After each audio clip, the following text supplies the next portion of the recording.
Assalamualaikum warahmatullahi wabarakatuh. Perkenalkan, nama saya Kiki Hoerunisa dari kelas PAIB semester 5 dengan nomor pokok mahasiswa 240621211106. Alhamdulillah, dalam kesempatan kali ini saya akan memenuhi salah satu tugas mata kuliah Manajemen Dakwah yang diampu oleh dosen Ibu Hajah Neng Hilma, SAG MMPD. Dalam tugas ini, saya akan berceramah dengan judul Jangan Galau-Galau, Hiduplah dengan Mengingat Allah. Bismillahirrahmanirrahim.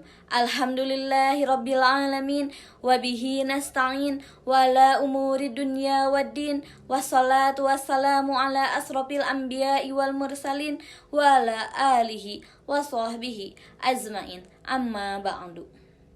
Rabbi sahli sadri wa yassirli amri wahlul 'uqdatam min lisani yafqahu qawli.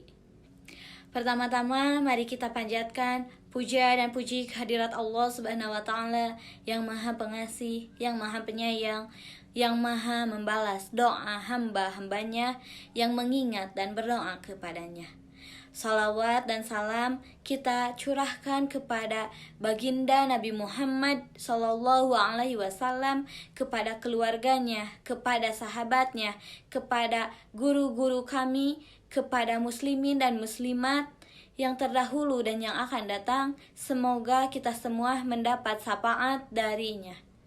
Amin ya robbal alamin. Bapak-bapak, ibu-ibu, kakak-kakak, adik-adik, ada yang lagi galau gak di sini? Lagi galau aku mah. Lagi galau gak mau ngobrol. Galau. Pastinya kita sering mendengar galau. Lagi galau. Atau bahkan kita sendiri yang sedang merasakan galau. Sebenarnya galau itu apa? Galau menurut KBBI yaitu perasaan yang bercampur aduk, perasaan tidak karuan. Galau terjadi karena banyak pikiran, ingin menangis, rasa sedih, rasa denial atau menolak atau terus menyangkal kenapa ini terjadi.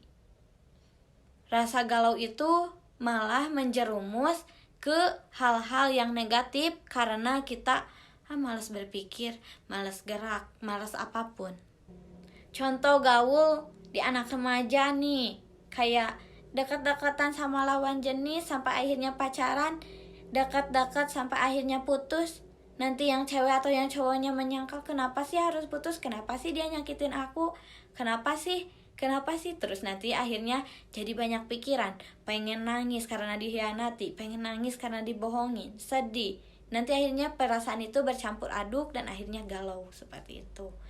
Tapi banyak banget anak muda sekarang yang udah mah galau, pergaulannya bebas. Jadi pacaran putus minum alkohol, pacaran putus nongkrong kemana, sampai lupa sholat, sampai lupa untuk mengaji, sampai lupa sama kewajiban. Dan nanti pas pulang marah-marah di rumah. Contoh lagi, ibu-ibu dikasih uang sama suami, sama si bapak, ternyata kurang uangnya. Gak berani ngobrol ke si bapak karena takut dimarahin. Akhirnya dipendam, dipikirin sama sendiri, gak diobrolin, gak musyawarah, dipikirin terus sampai akhirnya galau. Udah galau malah bad mood ke suami. Udah gitu gak sholat, gak mengaji, gak mau ke pengajian sama ibu-ibu yang lain karena lagi galau, gak mau ketemu orang. Atau orang dewasa yang udah cukup umur tapi belum menikah, terus diobrolin sama tetangga, kenapa sih dia belum menikah? Sampai akhirnya dia mikir, kenapa ya, apa ada yang salah? Sampai terus dipikirin sampai akhirnya lupa nih sama kewajiban, gak sholat, gak mengaji. Jadi pengen pantun dulu nih. Pegang dahan, patah batangnya, dedaunan jatuh ke pinggir selokan. Jika sakit hati tidak ada obatnya, mendingan kita tingkatkan keimanan.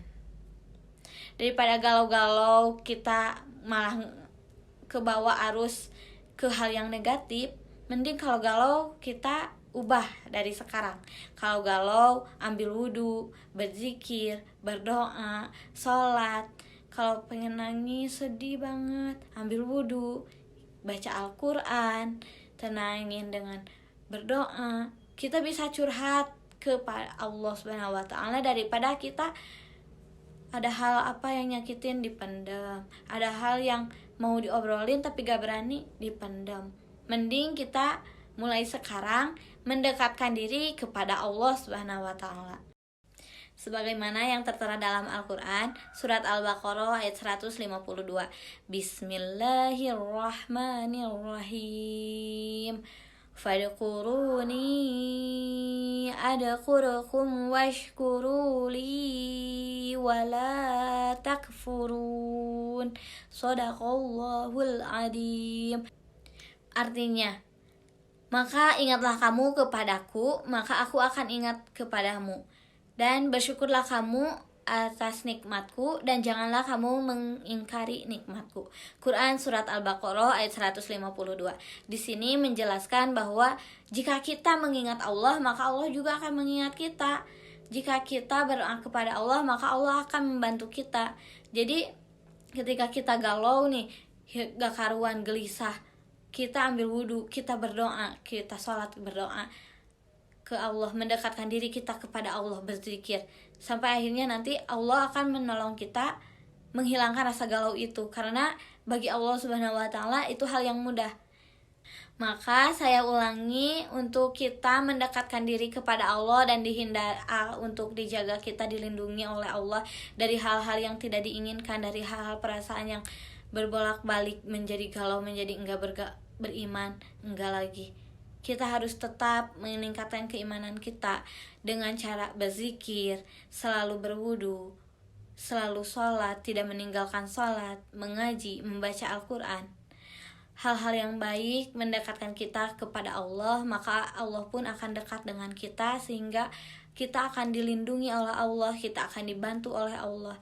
Maka sekali lagi saya ingatkan untuk kita semua, dan khususnya untuk saya juga, mari kita bersama-sama untuk meningkatkan keimanan kepada Allah dengan banyak berzikir, tidak meninggalkan sholat dan mengaji.